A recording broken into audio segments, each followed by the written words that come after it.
What boxing taught you, buddy? What boxing taught you? Oh, baby. Oh, baby. What is up? I am who I am. My name is my name. And welcome into episode 54 of the greatest podcast in the world, Shooting the Shit with Sands. Y'all doing all right today? I'm here for your mental health and to help you out. Like I said last episode, I know y'all are struggling out there. I get it, man. I totally get it. Quitting all these apps on my computer so this shit ain't laggy. Because if I lose another episode of that shit, it's going to drive me nuts. All right, so what we're going for today on this podcast, no mispronunciated words, none of that. Did I start out well? No, I didn't. I did not start out well with that, did I? Now, today on the pod, man, we're hitting the Jamaal Murray injury. We're going through the Heat's ups and downs, and I think that's a continuing topic. I feel like that's going to be a continuing topic on national television as well. We're going to talk about the Nets sitting against the 76ers. I don't understand why they did that. And I'm going to talk about Luka's, game winner, how clutch he is, and just give a real display and kind of display how clutch he's been for his whole career, really, So we're gonna get into that on the pod, but first I have to dupe this fucking myth that women are saying. All right, so I saw this tweet earlier. I keep adjusting the mic, I know. I saw this tweet earlier, right? Oh, can we talk about the headband? Yes, it's Nike. I know. I didn't put that on there. Nike headband, right? I've worn every fucking hat in that goddamn closet. Every hat I've worn in that fucking closet. I'm tired of wearing the hats, guys. They're calling me backwards hat H. No, I'm kidding. Nobody has ever called me that. I wanted that nickname to stick, and I was like, yo, that should be my at name on Instagram. Nia was like, no, it's fine. Your name is fine. Your name is fucking cool. It's fine. So I am now the fucking podcast sensei. That's what you're gonna address me as now. I'll find. I can find a nickname. Y'all know I can find a fucking nickname for myself. But yeah, man, we're gonna talk about that. We need to stop with the fucking. I need to stop with. Dude, I keep getting texts. I'm sorry. I need to stop with laughing at my own jokes. Sorry, got text, important text. Cool. Okay, so I've been making this a sitcom almost. I've been trying not to laugh at my own jokes, but it's hard because I think I'm really funny. So I'm gonna work on that. I'm gonna work my hardest. I laugh a lot, guys. I laugh a lot at conversational humor. I think it's fucking hilarious. So, but I gotta dupe this myth, right? I gotta debunk it. So there's this myth going around that it's easier to cheat now more than ever. And I have to get this off my chest. That is the dumbest fucking thing you can ever say. Okay? Now, this is why it's so fucking dumb, all right? You got to think about it, all right? So in the 2000s now, we're in the 2020s. We get it. Accessibility to men or women, whatever you're choosing, all that shit. The accessibility makes it's stupid. You're going to get exposed. You're going to fucking, you always get exposed if you cheat online. You're just begging to get caught if you're DMing bitches on Instagram. You got to make a fake account or something just to get out of it, right? Back in the fucking day, they're over here in their T-Model 4, just riding around, go 15 minutes down the road, and they have a new life if they cheat. They just cheat on a random bitch, or cheat with their wife on a random woman, and his wife will never know it for the rest of her days. They're out here fucking milkmen. Your wife was fucking the milkman, bro. Your grandma was fucking not mine, yours. Your great-grandma was fucking a milkman, bro. You know how nasty that is? You know how disgusting that is? Fucking terrible. A milkman, dog? A milkman. And it's just the way that women think that it's easier to cheat, I don't understand. You're out here, why would I cheat? I've already seen your ass. I've seen your tits. In some cases, I've seen the vajayjay. I've seen the holy water. It's not speaking to me. Why the fuck am I going to cheat? You're showing me as much as my girlfriend does, bro. There's nothing to crave out there, bitch. I'm not cheating on my girlfriend with somebody that shows their ass all the time. Back in the day, they're out here wearing corsets. What the fuck are they called? Corsets? I don't know what the fuck they're. The shit that slims you down. I'm looking quite skinny. You see the tits have gone down a little bit. Y'all see that? But you get a little skinny. Yeah, they had to crave that shit. Tight clothes back in the day. I don't think so, bucko. I don't think so. They had something to look forward to, and they took that dress off to see it was trash or not. You know what I mean? It's insane. They all took the Marilyn Monroe route. Like nowadays, with y'all. I'm about to go on another rant. Fuck the cheating rant. The whole living your best life got exposed during COVID. Got exposed. You know why? So I'm just going to relate this men to women. Again, I'm doing the men to women thing because that's all I know how to do. Men, when they have problems, you know what they do? When they drink, they sit in their room, they watch a game, play games, and get hammered. That's what I did. I went through a breakup, didn't even like her. I was just pissed that I didn't have this is awful. I'm gonna, fuck it, I'll say it. I was mad I didn't have any free pussy left, all right? I didn't have my get out of jail free card for Monopoly. I didn't have my, here's your free pussy card. I didn't have it. I didn't have it at all, and I was pissed, right? So I sat in my room, I sulked, and I drank. What women do is they go out, they get hammered. Woohoo! No problems for me, man. Yeah. And then during COVID, all your mental issues, your mental health mistakes, your fucking lapses in judgment that you had while you were getting drunk, they come out. The real living your best life is you not addressing your mental health issues. It really is. That's all it is for women. They're out there. We're exposing them now, guys. We're exposing them. Bro, my phone is blowing up. Like, it took away their fun. And their fun is how they get over shit. Like, women never really deal with their issues. They just go out and get drunk. And then you end up being a fucking, like, most of the time people live their best life, it's a military wife. Do I need to go into that too? Military marriages? Military marriages, how do I explain? They are the most bogus bullshit marriages I've ever seen. And I have friends in the military that are married. So when you start thinking, I give a fuck about who I'm offending, you have lost me. You have to stop listening to the podcast. I don't say anything nuts. All right. You people that are getting military marriages, you meet them.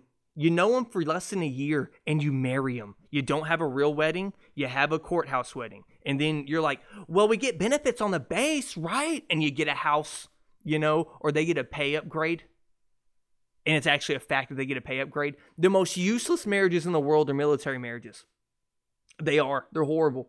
My grandma and grandpa were not your military. My grandpa was in the army for fucking like 20 years. All right. He married her. They moved away, but they didn't get married in the military. They got married when they were 22, 23. You hear me?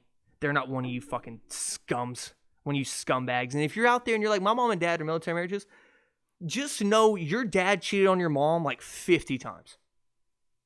Your dad cheated on your mom 50 plus times. Okay? He did. They go out and they get fucked up, man. They can't smoke weed. They're not supposed to. They get fucked up. They smash strippers. And they come back home to their wife after they get deployed, okay? He cheated on you 100 times. He cheated on you 100 times. Get over it. Okay? Get over it. Okay, guys, so I fucked up. I had to literally cut not half the pod. I had to cut out like 3 extra minutes because I went through this. Anyway, okay, so I could not read my own handwriting, and I just deleted it. Fuck it. We got the funny shit out the way. Okay. So, we're going to go over Jamaal Murray's injury first. All right? And it's going to tie into really Michael Porter Jr.'s impact and his role growth. Pause. Whoa, that's a big pause. Yikes. So, with Jamaal Murray being out, right? They're missing 21 points a game. His usage rate is 24%. Now, I look at more of the usage rate more than I do the points or what he brings to the table, because it just shows how much of their offense is dependent on that guy. And he's one of the best number twos in the league if you really want to go through it. He is clutch as fuck. He can shoot. He can score at the rim. In between, his mid-range is nice. And him and Jokic have such an amazing chemistry with his cutting ability and his shooting ability. It just ties in perfectly together.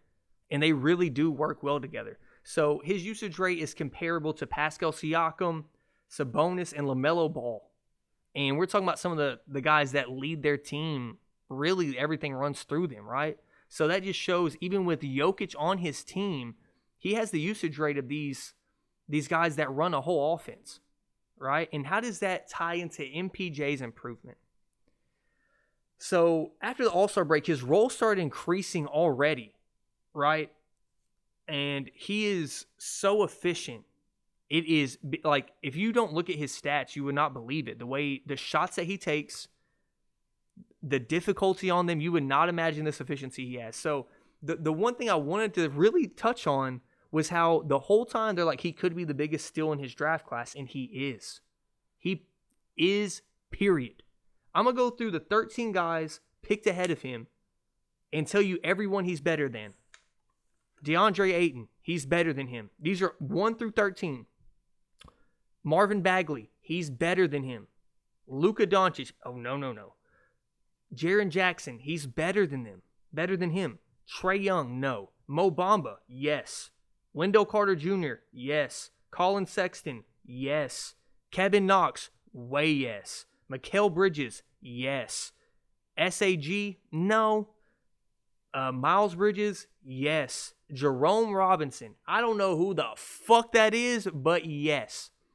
So you're talking Luka, Trae Young, and SAG are the only guys that are probably better than him in that draft before him. I didn't look after, but before him, easily, he's better than, what, 10 guys? 10 guys that went before him, he's better than. Okay? And I thought it was just insane when I started really doing research on him. His last 10 games, right? He's averaging 30. Holy shit, my camera. Okay. He's averaging 34 minutes a game, 22 points, about 10 rebounds, shooting 56% from the floor, shooting 36% from three, and 84% from the line. This dude is a baller. Since the beginning of March, he's averaging 21 points. In 6 of those games, he did not even play 30 minutes. And he shot 30% from three in April. Or in March, my bad. So he's improved. Oh, no, this month I'm sorry, my research is all over the place. He is shooting 30% from three this month, and his three-point percentage is still high. He shot 55% last month from three. Insanity. So this shows to me, I just see a dude in the future, in the next couple years, we're going to see a real big three out of this team. And I know what you're saying. How do you figure that? He's going to end up averaging 20 points a game for his career. And more than that to me. But I guess the way I would say it was, he's going to average 20 points a game next season, period. Point blank, period. When you have 3 guys that can put up 60 on the board, you're going to be hard to beat. And now that his role is growing, right? And you're like, how does his role grow? He was averaging 24 minutes a game in February. They started realizing this guy needs to get involved in the offense because people aren't figuring out the Jamaal Murray and Jokic pick and roll, but you can't rely on that every fucking possession down the floor. You have to have some sort of scoring. And I think it's just amazing how Michael Porter Jr. is a contested a mid-range jump shooter. He's a contested three-point shooter. He's like I'm not comparing him to KD. He's a KD-like scorer, as in this dude. Whoa. Okay, sorry. I had to make sure that I was I'm all over the place right now. He is a pure jump shooting scorer. He's not a drive to the rim guy. He's not like that. And he shoots 56%. And usually guys like him will come off the bench and shoot much lower than 50. 42 to 45. 45 is like a great year for a score.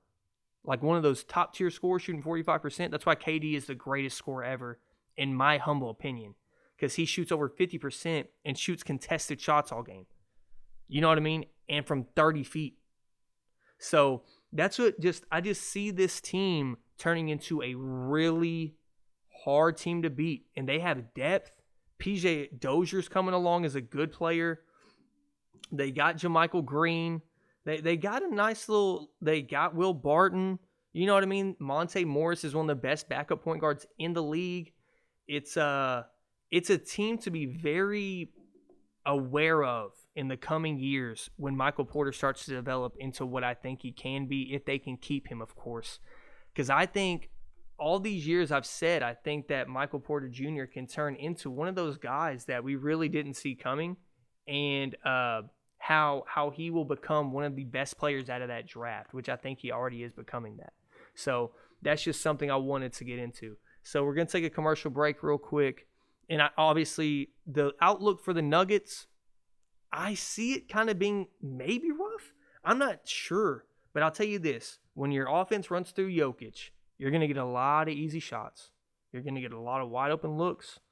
And I think they're definitely a playoff team. They're going to get a top 6 seed in the West. They're 35-20. And people were saying they're struggling. That Western Conference is tough, man. So that's what I wanted to get into. Just show. And I tweeted a couple days ago. No, yesterday I said I think MPJ is going to average 25 points per game the rest of the season. And he dropped 25 on the Heat. So, so we're going to go to the commercial break, man. Hope y'all enjoyed the front end of the pod. It may be a long podcast. I want to make it a long podcast. I don't like doing 30 minutes. So y'all enjoy this commercial break. I'll be right back, guys. Okay, so to start off the second half of the pod, man, we got to talk about the ups and downs of the Heat. And we are right there in the playoff mix. I don't see us not making the playoffs. We've had a lot of untimely injuries. We've had a lot of shit going on. I'm about to go through it, okay? So, to start off the different starting lineups. Now, I went to NBA.com advanced stats. I can't even find all the lineups because we have one game here, one game there. But just to give an idea of what we're going through, right? We had 17 games of Kelly Olynyk being in the starting lineup. I'm gonna break it down, and he's not here.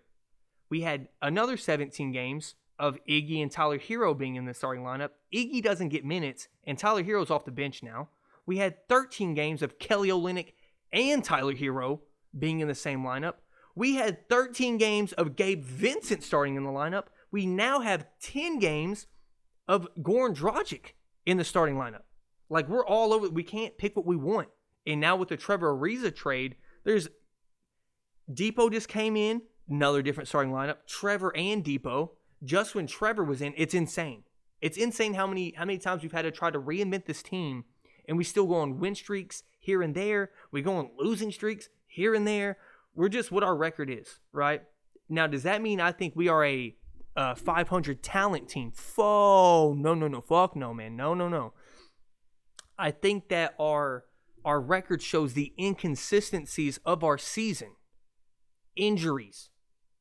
And right when Depot was getting going, all right, Depot had 14 points on 21 shot attempts in his first 2 games with the Heat. His next 2 games, he had 34 points on 22 shot attempts with the Heat. He was just getting rolling. He had fucking 3 steals and a block in that game versus the Lakers. He had 18 points. He was 5 of 8. He was feeling himself. He did a dunk, had a weird stumble. The thing that made me happy was he got injured prior to the dunk, still jumped and dunked it. Now, he is a freak athlete. So maybe that doesn't mean anything, and we haven't had any further news on that.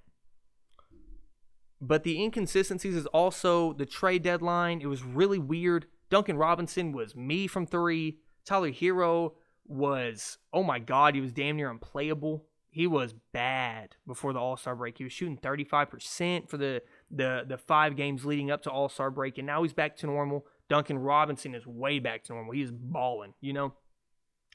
And it just shows that we have one consistent thing in our lineup that really makes us win. That is Jimmy Butler. And people forget, I mention it every fucking podcast. People forget that dude missed 14 games. So just to give a real stat here, okay? We are 24-16 this season when he suits up. That is 67% winning. And you're like, well, that's only a 40%. That's only a 40-game stretch. His total time with the Heat, we are 62-26. We have a 58% win percentage with him. Now maybe 36. What is it? I have it over here. I have it somewhere over here, right? Yeah, 62-36 with him, 58% win percentage. So with this guy in the lineup, we are one of the best teams in the Eastern Conference, one of the best teams in the NBA. That's why I also have a belief that certain teams are built for the playoffs, and that is this team. Okay, so Chris in the group chat was like, I don't get how y'all don't score sometimes.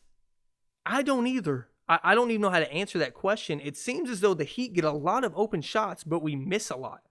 Does that make sense? Like, we get a good shot a lot of the times. We're missing layups a couple last game. Trevor Ariza missed some easy ones. Bam missed some bunnies. Jimmy's missing bunnies. It's just like, I don't know. Is it the wear and tear of the short season with us going, to the finals and all, and now we're a bum team apparently? I don't think we're bad. Once again, I think our record just shows inconsistencies of the season. And it's really it pisses you off as a fan. Because you see us win 13 out of 14, and then we lose 6 in a row. And then we come back winning 6 out of 7, and now we're on a 3-game skid. It makes no sense. I don't understand it. And what I've seen is a real consistent thing is when Jimmy's aggressive and scores 25 points, we're winning an absurd amount of games. I think he scored, I'm not even going to try to guess. We're winning over 70% of games where he scores 25 points or more. I have a screenshot on my phone. I'm probably looking at it. But, it's just one of those things that you kind of have to deal with as a fan. I don't like it, but it's just part of it, man. It's one of those things in the league. You kind of go, well, fuck. It's pro sports. Injuries happen. Goran Dragic has missed 20 games this year. And I'll say it here right now. Goran Dragic is washed. Now, he may come out in the playoffs and start firing. He may.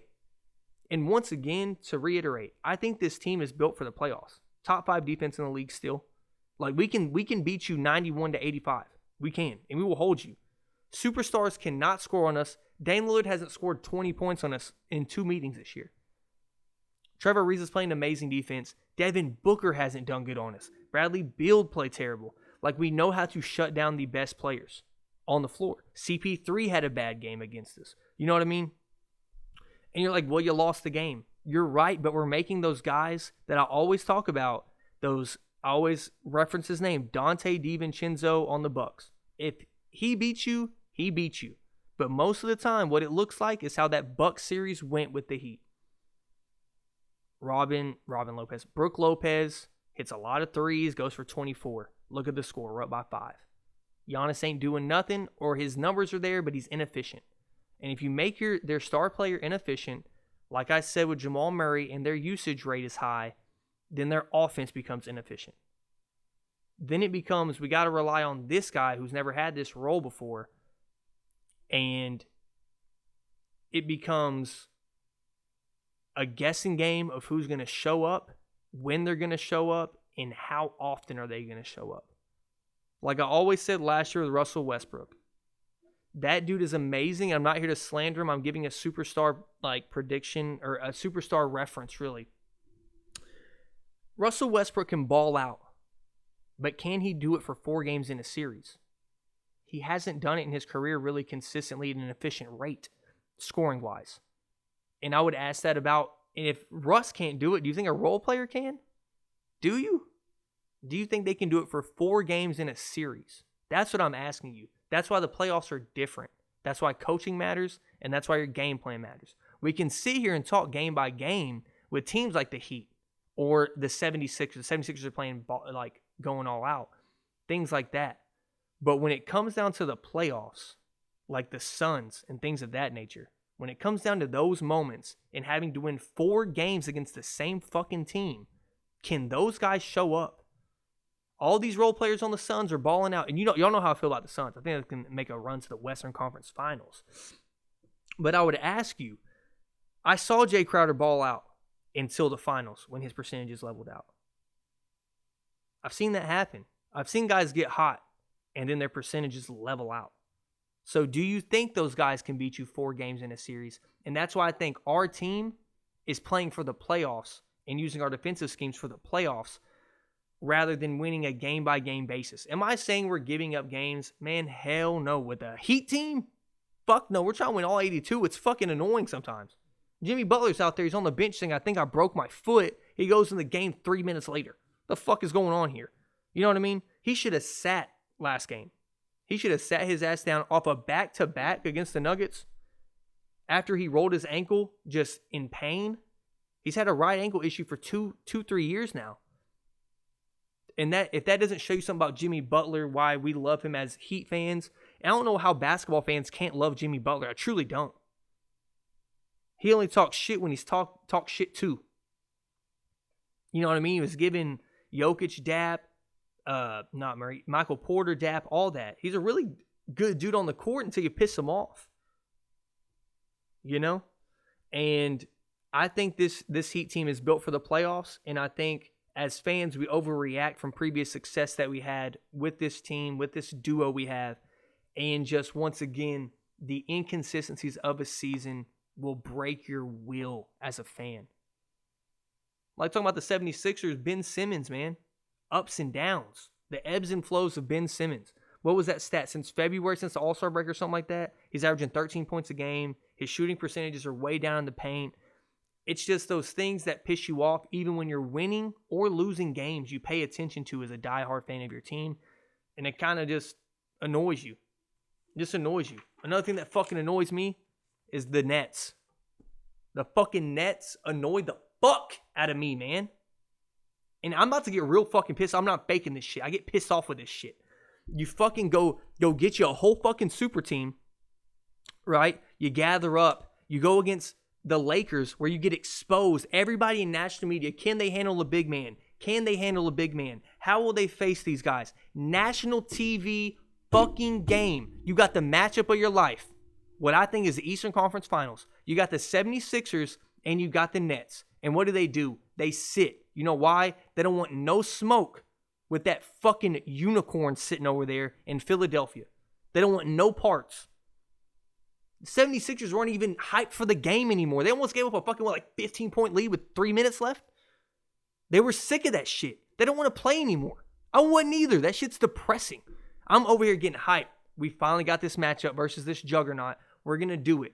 And it's not that they sat out. It is that. I'm pissed about that. It's the way they're laughing and goofing off when they're coming back with their bum-ass fucking teammates. They're bums. All these fucking Claxton and shit like that making layups at the end of the game. There's just, how can you like that? How can you like that? Don't give me this LeBron comparison bullshit. Don't give me.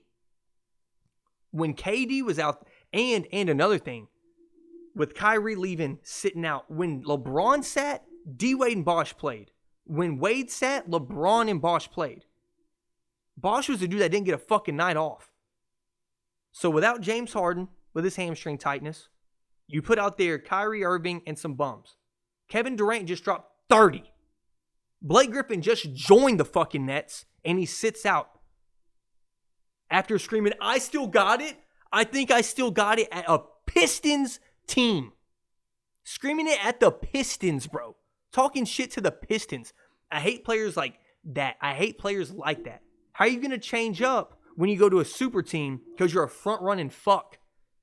And when shit gets rough, when Embiid's down there putting you in foul trouble, and you ain't got that many bigs down there to fucking guard them, let's see if you're fucking hooting and hollering then.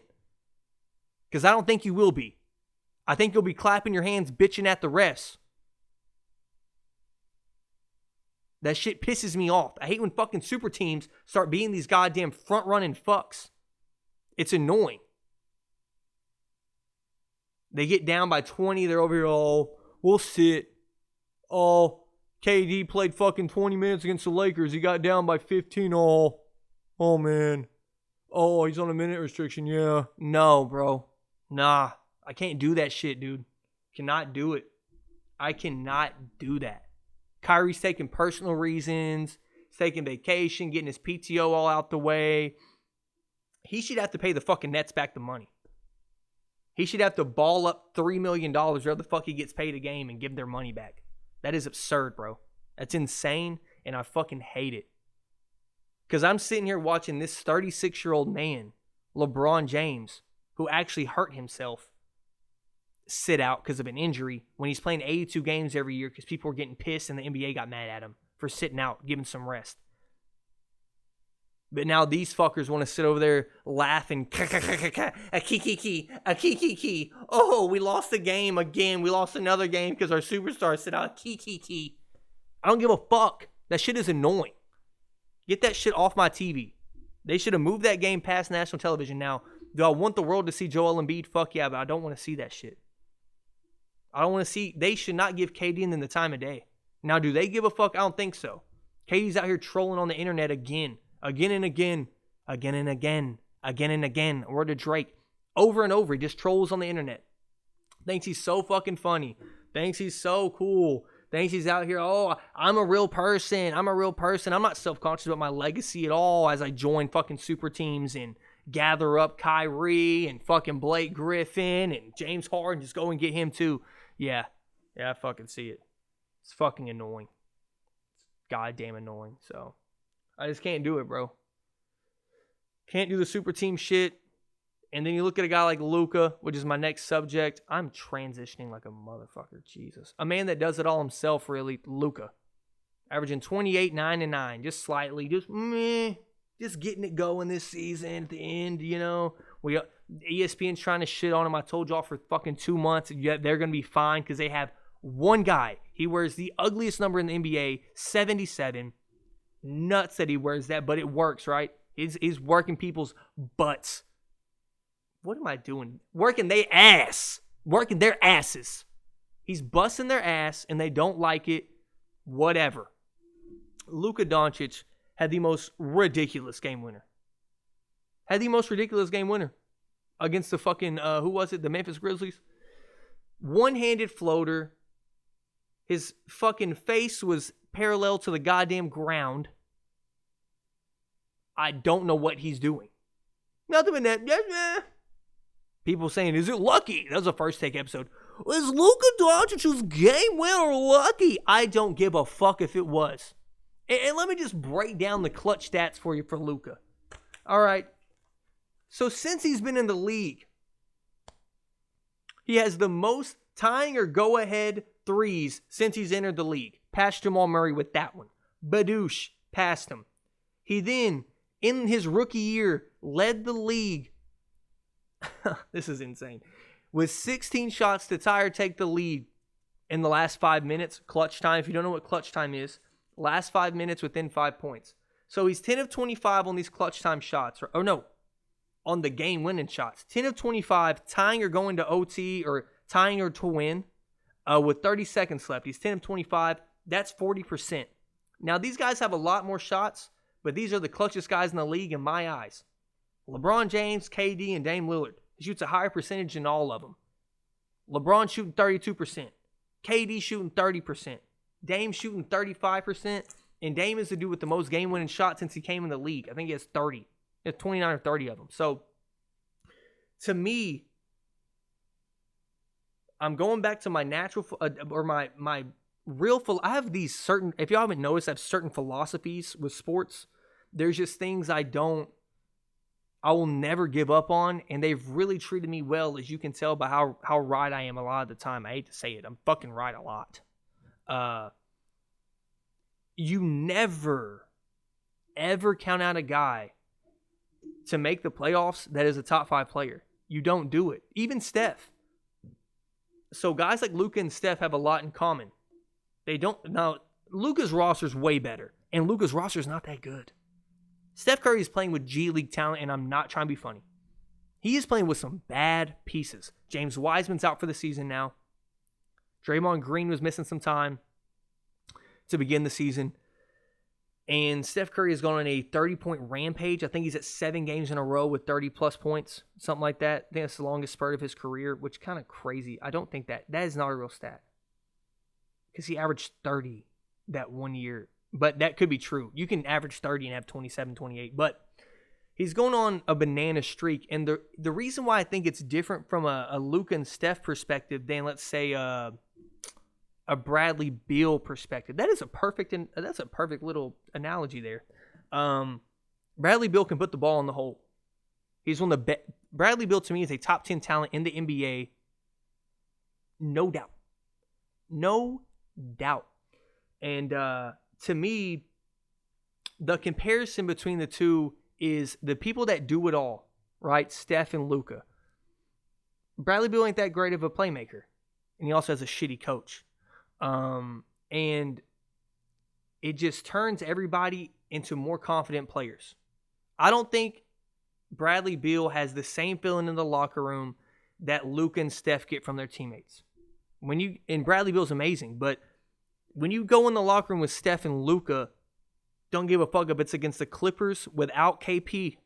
You go in there, you go, we can win a championship. And I'm not joking. How do you think they feel about Jimmy in that Heat locker room? Every night. And then he went to the finals and took LeBron the only 6-game series they had all year. You know what I mean? It's that feeling you get. And I think that Luka and Steph and guys like that give that feeling more than anybody. Those guys that do it all.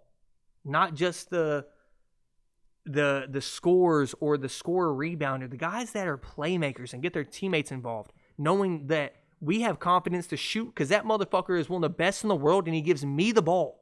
A role player, he gives me the ball. That's crazy. And talking on Scott Brooks, let's see if he answers. I have a Wizards insider. Y'all are going to like this. A Wizards insider here. Let's see if he answers. If he doesn't answer, it's one of my best sources in the league here. Let's see if he answers.